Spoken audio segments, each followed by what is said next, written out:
ओम शांति। 30 नवंबर 2021 के ईश्वरीय महावाक्य। पहले सुनते हैं मुरली के मुख्य पॉइंट्स। बाबा ने कहा, पवित्रता की प्रतिज्ञा कर, फिर हार नहीं खानी। बाप तुमको टेम्पटेशन देते हैं। अगर तुम पवित्र बनेंगे तो हम तुमको स्वर्ग का मालिक बनाएंगे। बाप समझानी तो बड़ी सहज देते हैं, फिर भी औरों को नहीं समझा सकते हो तो जरूर योग की कमी है। याद से ही ताकत मिलती है। बाप सर्वशक्तिमान अथॉरिटी है ना। ज्ञान से विकर्म विनाश नहीं होंगे, ज्ञान से पद मिलेगा। अपना कल्याण करने के लिए मुझ बाप को याद करो। मुख्य बात है ही याद में रहना। पावन तो ढेर बनते हैं, परंतु उच्च वर्षा वह पाएंगे जो याद में अच्छी रीति रहेंगे। याद का चार्ट जरूर रखना है। बेड़ा पार तो याद से ही होना है। फिर बाबा ने कहा, जन्म जन्मांतर पाप आत्माओं को दान देकर तुम भी पाप आत्मा बन गए हो। अभी किसी पाप आत्मा को पैसे आदि नहीं देना चाहिए। मंजिल बड़ी भारी है। फॉलो फादर करना है तो पूरा नष्टो मोहा बनो। ऊंचे से ऊंचे बाप के महावाक्य सिर पर रखने चाहिए। शिव बाबा ने कहा, डायरेक्ट हमारी अथवा हमारे बच्चे की अवज्ञा करोगे या इंसल्ट करोगे तो धर्मराज बहुत सजाएं देगा। पूरा वर्षा लेने के लिए बाप का आज्ञाकारी बनना है। लास्ट में बाबा ने कहा, तुम्हारा स्वभाव बड़ा रॉयल होना चाहिए। चलते चलते कोई को लोभ, कोई को मोह पकड़ लेता है। ऐसे बच्चे भी हैं जो दिल पसंद चीज़ ना मिले तो बीमार हो जाते हैं। ऐसी कोई खराब आदत तुम्हें नहीं रखनी चाहिए। अब सुनते हैं महावाक्यों को विस्तार से। मुरली का सार। मीठे बच्चे, सवेरे सवेरे उठ बाप को याद करो तो सतो प्रधान बन जाएंगे। अमृत वेले का समय बहुत अच्छा है। प्रश्न, आज्ञाकारी बच्चों की निशानियाँ क्या होंगी? उत्तर, आज्ञाकारी बच्चे ऊंचे ते ऊंचे बाप के महावाक्यों को सिर पर रखेंगे, अर्थात अपने जीवन में धारण करेंगे। उनकी चलन बड़ी रॉयल होगी। वे बड़े धैर्यवत होंगे। उन्हें विश्व के मालिकपन का गुप्त नशा होगा। आज्ञाकारी बच्चे अपने किसी भी कर्म से बाप दादा की इंसल्ट नहीं होने देंगे। इंसल्ट करने वाले अर्थात अवज्ञा करने वाले बच्चे बहुत डिससर्विस करते हैं। आज्ञाकारी बच्चे सदा फॉलो फादर करते, कभी उल्टा काम नहीं करते। गीत, छोड़ भी दे आकाश सिंहासन, अब धरती पर आ जा रे। ओम शांति। मीठे मीठे रूहानी बच्चों ने 2 अक्षर सुने। अब बच्चे तो इनका अर्थ समझ ही गए हैं कि बाप यहाँ हैं। बाप बैठ राइट बात समझाते हैं, क्योंकि हर एक बात मनुष्य जो कहते हैं ज्ञान के बारे व ईश्वर के साथ मिलने के बारे में, वह है रॉन्ग। अब गीत के अक्षर सुने, छोड़ भी दे आकाश सिंहासन। लेकिन आकाश सिंहासन क्या है, यह कोई को पता नहीं है। पतित पावन को तो आना ही है। कोई कहते हैं भगवान है नहीं, कोई कहते सब भगवान ही भगवान है, आएगा क्यों? यह तो तुम बच्चों ने जाना है कि बाप आया है। फिर यह गायन आदि सब भक्ति मार्ग का सुनना अच्छा नहीं लगता।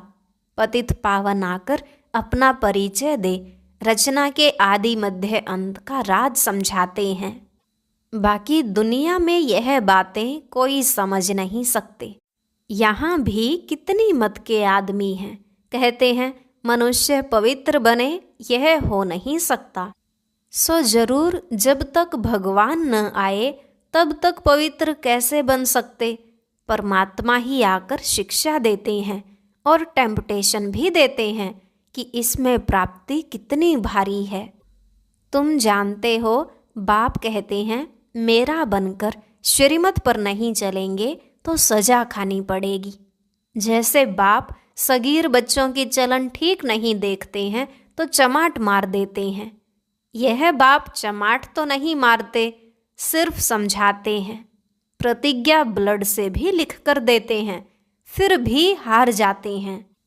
मनुष्यों को पता ही नहीं तो पवित्र बनने से क्या मिलता है, पतित किसको कहा जाता है। बाप समझाते हैं जो विकार में जाते हैं वह हैं पतित। मनुष्य समझते हैं विकार छोड़ना इम्पॉसिबल है। बोलो, देवी देवताएं तो संपूर्ण निर्विकारी थे, चित्र दिखाने चाहिए।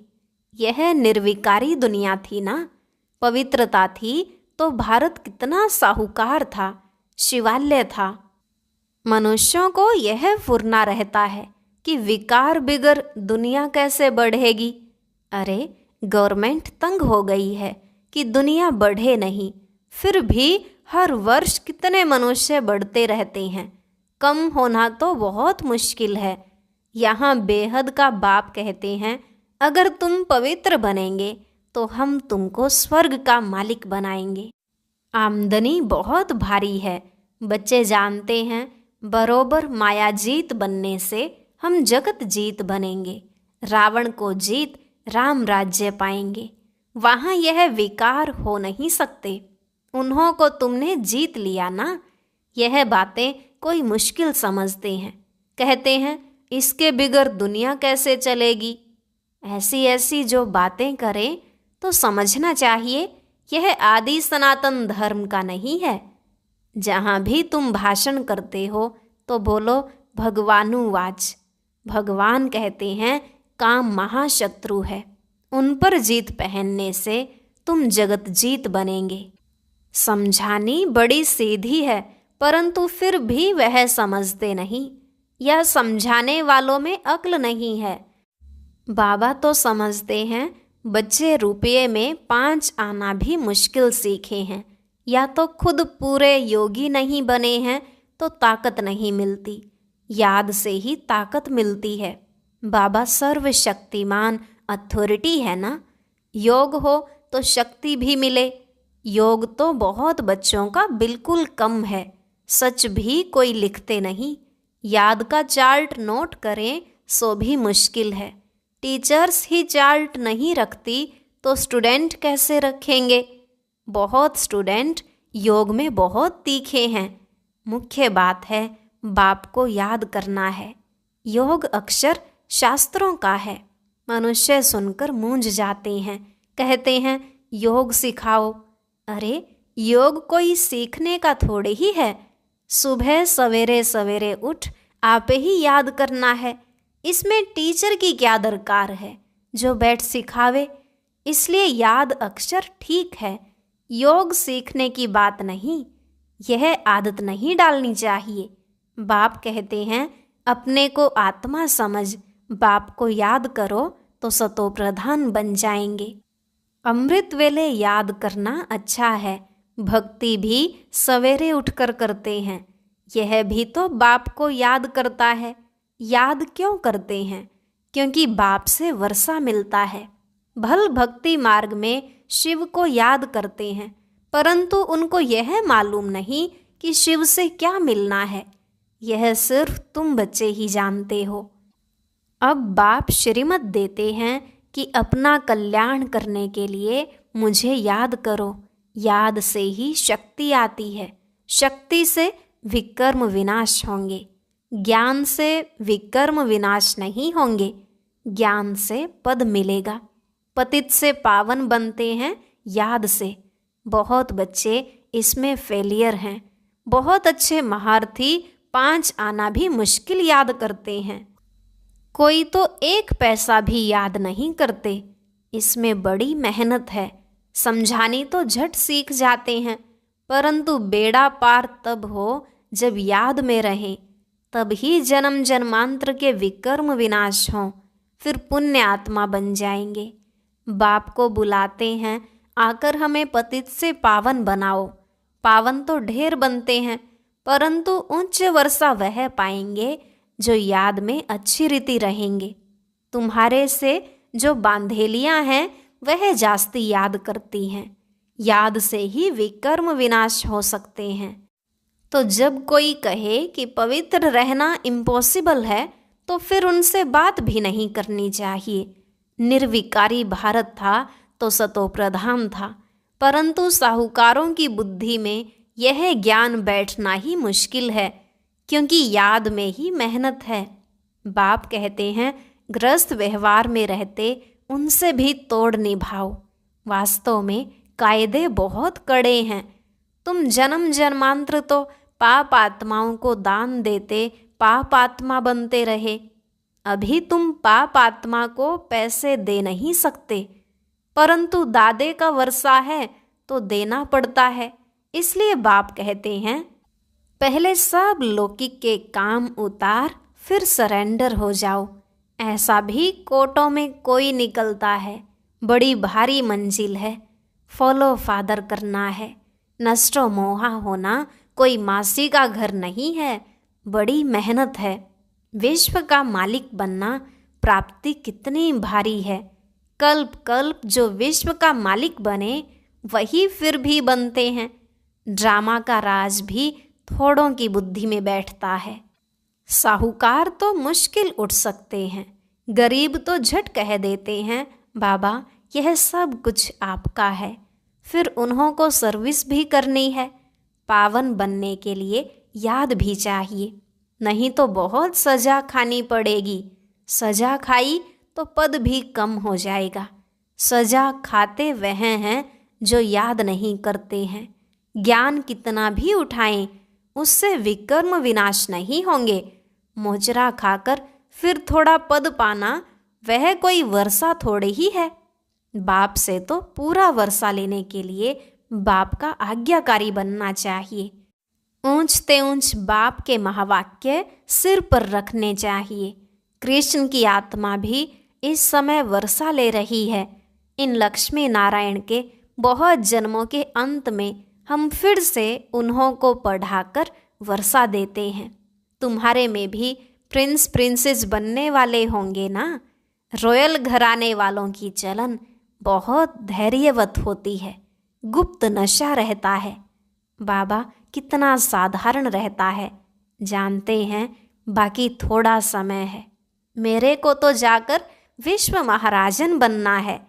यह भी पतित थे। यह तो बाबा का रथ है, तब यहाँ संदली पर बैठना पड़ता है, नहीं तो बाबा कहाँ बैठे। यह भी तुम्हारे जैसा स्टूडेंट है, पढ़ते हैं। बहुत बच्चे हैं, बाप को पहचानते नहीं हैं। बाप के साथ धर्मराज भी है। बाप कहते हैं, मेरी आज्ञा नहीं मानी, मेरी इंसल्ट की तो धर्मराज बहुत सजाएं देगा। डायरेक्ट हमारी अथवा हमारे बच्चे की तुम अवज्ञा करते हो। बाप का एक ही सिकिलधा बच्चा है, प्यार तो है ना। इनकी इंसल्ट करते तो कितनी सजाएं खानी पड़ेंगी। थोड़ी आफतें आने दो, फिर देखो कितने भागते हैं। तुम सब भागे हो। इसने जादू आदि कुछ नहीं किया। जादूगर शिव बाबा है। बहुत हैं जिनको यह भी ध्यान नहीं आता है कि इनमें शिव बाबा आते हैं। शिव बाबा के आगे हम कुछ उल्टा कर देंगे तो बाप कहेगा, यह नालायक बच्चा है। इसमें डबल है ना, इसलिए तार में लिखते हैं बाप दादा। परंतु इस पर भी बच्चे समझते नहीं हैं कि बाप दादा इकट्ठा कैसे हैं। बाप दादा द्वारा वर्षा देते हैं। आप ही बात छेड़नी चाहिए। तुम जानते हो बाप दादा कौन हैं। भल कोई पूछे कि तुम बाप दादा किसको कहते हो। बाप दादा एक का नाम हो न सके तो बच्चों को युक्ति से समझाना चाहिए। जब तुम किसको समझाओ तब उनकी बुद्धि में बैठे कि शिव बाबा दादा द्वारा वर्षा देते हैं। अब विनाश तो होना है, उनसे पहले राजयोग सिखा रहे हैं। आप भी सीखो। आधा कल्प जिस बाप को पुकारा है वह आया है नॉलेज देने, फिर भी कहते हैं फुर्सत नहीं है समझने की। तो कहेंगे आप देवी देवता धर्म के नहीं हो, आपकी तकदीर में स्वर्ग के सुख नहीं है। बाकी यहाँ कोई माथा आदि तो टेकना नहीं है। सन्यासियों के आगे चरणों में जरूर गिरेंगे। यह तो गुप्त है ना, आगे चलकर बहुत प्रभाव निकलेगा। उस समय भीड़ बहुत होगी। भीड़ भाड़ में कितने मनुष्य मर जाते हैं। प्राइम मिनिस्टर आदि का दर्शन करने कितनी भीड़ खड़ी हो जाती है। यहाँ कितना गुप्त बैठे हैं बच्चों के साथ। यहाँ देखेंगे किसको? इनके लिए तो जानते हैं जोहरी था। शास्त्रों में भी है, ब्रह्मा द्वारा मनुष्य सृष्टि रची कैसे। बाप कहते हैं मैं इनमें प्रवेश कर रचता हूँ। यह भी लिखा हुआ है, परंतु पत्थर बुद्धि समझते नहीं। बाप आकर बच्चों को पतित से पावन बनाए ट्रांसफर करते हैं। बाकी कोई नई रचना थोड़े ही रचते हैं। यह है पतितों को पावन बनाने की युक्ति। विराट रूप का चित्र जरूर होना चाहिए। चित्र बड़ा होगा तो समझाने में भी सहज होगा। पत्थर बुद्धि से पारस बुद्धि बनाना कोई सहज बात थोड़े ही है। कोई तो बिल्कुल ऐसे तवाई मिसल देख कर चले जाते हैं। प्रजा बनने वाला होगा तो भी कुछ न कुछ बुद्धि में बैठेगा। हम सो ब्राह्मण सो हम देवता, हम सो का अर्थ बाबा ने कितना अच्छा समझाया है। वह कहते आत्मा सो परमात्मा। बस यहाँ तुम जानते हो हम आत्मा हैं ही। हम आत्मा पहले ब्राह्मण, फिर हम सो देवता, हम सो क्षत्रिय बनते हैं। हम कितने वर्णों वाले बनते हैं, 84 का चक्र लगाते हैं। बाकी जो बाद में आते हैं उनके लगभग कितने जन्म होंगे, हिसाब निकाल सकते हो। चित्र बहुत अच्छे बाबा की दिल पसंद बनने चाहिए। 2-4 अच्छे बच्चे होने चाहिए जो चित्र बनाने में मदद करें। बाबा खर्चा देने के लिए तैयार हैं। फिर हुंडी आप ही बाबा भराएगा। बाबा कहते हैं मुख्य चित्र ट्रांसलाइट के बनने चाहिए। मनुष्य देख खुश होंगे। सारी प्रदर्शनी ऐसी बननी चाहिए। परंतु बच्चों को खड़ा करने के लिए बाबा को मेहनत करनी पड़ती है।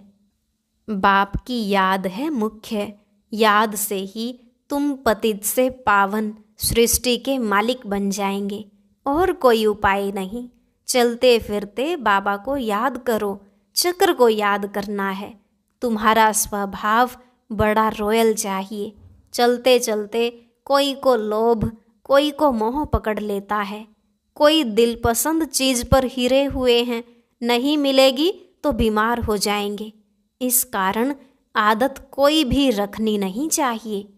अच्छा, मीठे मीठे सिकिलधे बच्चों प्रति माता पिता बाप दादा का याद प्यार और गुड मॉर्निंग। रूहानी बाप की रूहानी बच्चों को नमस्ते।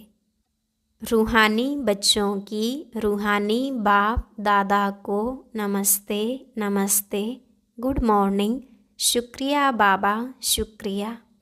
धारणा के लिए मुख्य सार। पहला पॉइंट, अपना कल्याण करने के लिए बाप की आज्ञा माननी है। बाप दादा की कभी भी अवज्ञा नहीं करनी है। कोई भी लोभ मोह की आदत नहीं रखनी है। दूसरा, अपना स्वभाव बहुत रॉयल बनाना है। सवेरे सवेरे अमृत वेले उठ बाप को याद करने का अभ्यास करना है। आज का वरदान, अपनी मूरत से बाप और शिक्षक की सूरत को प्रत्यक्ष करने वाले अनुभवी मूरत भव। अपनी मूरत से बाप और शिक्षक की सूरत को प्रत्यक्ष करने वाले अनुभवी मूरत भव। बाबा ने कहा अपने असली पोजीशन में ठहरना, यही याद की यात्रा है। जो हूँ, जिसका हूँ, उसमें स्थित रहो। इसी असली स्वरूप के निश्चय और अनेक बार के विजय की स्मृति से सदा नशे की स्थिति के सागर में लहराते रहेंगे। जब सुखदाता के बच्चे हैं तो दुख की लहर आ कैसे सकती। सर्वशक्तिवान के बच्चे शक्तिहीन हो कैसे सकते। इसी पोजीशन के अनुभवों में रहो तो आपकी मूरत से बाप व शिक्षक की सूरत स्वतः प्रत्यक्ष होगी। स्लोगन: सत्यवादी वह है जिसके चेहरे और चलन में दिव्यता हो। सत्यवादी वह है जिसके चेहरे और चलन में दिव्यता हो। और अब यह एक बहुत अच्छी वीडियो भी जरूर देखें।